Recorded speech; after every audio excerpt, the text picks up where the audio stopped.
the main waterfall here. It's a tiered waterfall of about 25 feet.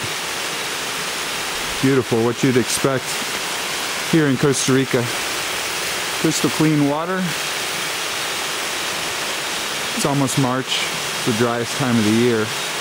So this will be very impressive when we get more rain come May, June. The trail is right there coming down from the main building area above. There's some really nice old growth trees here. And it's just another couple seconds to where you get down to another nice pool. Really deep. You can swim down below and that just keeps going on downstream.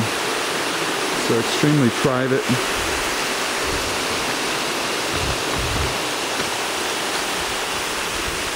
Sun peeking through the trees here. Just a beautiful spot to cool off. Let's see.